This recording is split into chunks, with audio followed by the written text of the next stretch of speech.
My Side of the Mountain, Part 11, page 85, in which the autumn provides food and loneliness. September blazed a trail into the mountains. First, she burned the grasses. The grasses seeded and were harvested by the mice and the winds.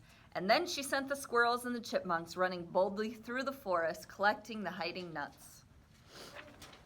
Then she frosted the aspen leaves and left the sunshine yellow. Then she gathered the birds together in flocks, and the mountaintop was full of songs and twitterings and flashing wings. The birds were ready to move to the south, and I, Sam Gribley, felt just wonderful, just wonderful. I pushed the raft down the stream and gathered arrowleaf bulbs, cattail tubers, bulrush roots, and nutlike tubers of the sedges. And then the crop of crickets appeared, and Frightful hopped all over the meadow, snagging them in her great talons and eating them. I tried them because I had heard they are good. I think it was another species of cricket that was meant. I think the field crickets would taste excellent if you were starving. I was not starving, so I preferred to listen to them. I abandoned the crickets and went back to the goodness of the earth. I smoked fish and rabbit, dug wild onions by the pouchful, and raced September for her crop. October 15th. Today, the Baron Weasel looked moldy. I couldn't get near him enough to see what was the matter with him, but it occurs to me that he might be changing his summer fur for his white winter mantle. If he is, it's an itchy process. He scratches a lot. I didn't know that a weasel gets white fur in the winter. Very cool. Seeing the Baron changing his mantle for winter awoke the first fears in me. I wrote that note on a little birch bark, curled up on my bed, and shivered. The snow and the cold and the long, lifeless months are ahead, I thought. The wind was blowing hard and cool across the mountain. I lit my candle, took out the rabbit and squirrel hides I've been saving, and began rubbing and kneading them to softness. The Baron was getting a new suit for winter. I must have one too. Some fur underwear, some mittens, fur-lined socks. Ooh, he has some new stuff to work on now. Where am I? Here we go. Frightful, who was sitting on the footpost of the bed, yawned, fluffed, and thrust her head into the slate gray feathers on her back. She slept. I worked for several hours. I must say here that I was beginning to wonder if I should not go home for the winter and come back again in the spring. Everything in the forest was getting prepared for harsh months. Jesse Coon James was as fat as a barrel. He came down the tree slowly, his fat falling in a roll over his shoulders. The squirrels were working and storing food. They were building leaf nests. The skunks had burrows and plugged themselves in at dawn with bunches of leaves. No drafts could reach them. As I thought of the skunks and all the animals preparing themselves against winter, I realized suddenly that my tree would be cold as the air if I did not somehow find a way to heat it. Follow along, please. Notes. Today I rafted out into the deep pool of the creek to fish. It was a lazy sort of autumn day. The sky clear, the leaves beginning to brighten, the air warm. I stretched out on my back because the fish weren't biting, and hummed. My line jerked and I sat up to pull, but it was too late. However, I was not too late to notice that I had drifted into the bank, the very bank where Bando had dug the clay for the jam pots. At that moment, I knew what I was going to do. I was going to build a fireplace of clay, even fashion a little chimney of clay. It would be small, but enough to warm the tree during the long winter. Next day, I dragged the clay up the mountain into my tree. Next day, I dragged the clay up the mountain to my tree in my second best pair of city pants. I tied the bottoms of the legs, stuffed them full, and as I looked down on my strange cargo, I thought of scarecrows and Halloween. I thought of the gang dumping ash cans on 3rd Avenue and soaping up the windows. Suddenly, I was terribly lonely. The air smelled of leaves and cool wind from the stream hugged me. The warblers in the trees above me seemed gay and glad about their trip south. I stopped halfway up the mountain and dropped my head. I was lonely and on the verge of tears.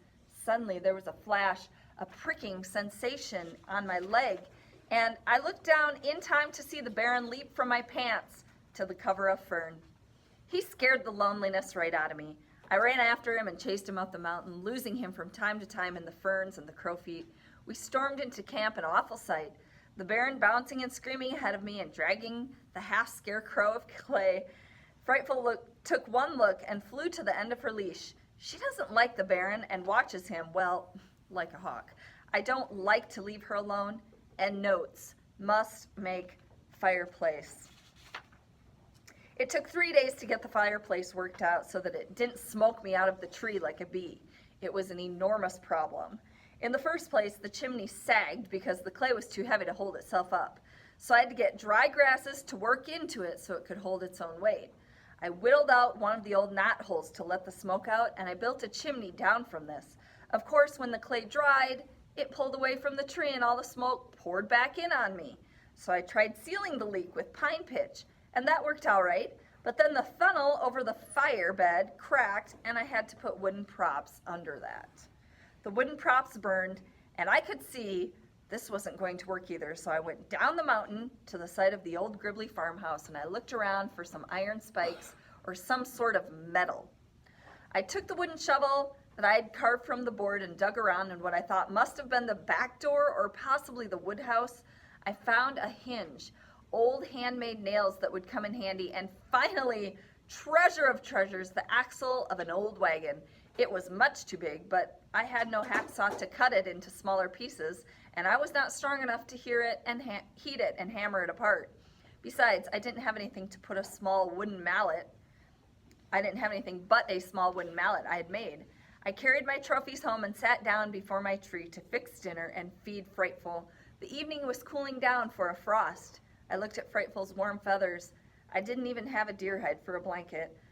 I had used the two I had for a door and a pair of pants. I wished I might grow feathers. He's cold. I tossed Frightful off my fist, and she flashed through the trees and out over the meadow. She went with a determination strange to her. She's going to leave, I cried. I've never seen her fly so wildly.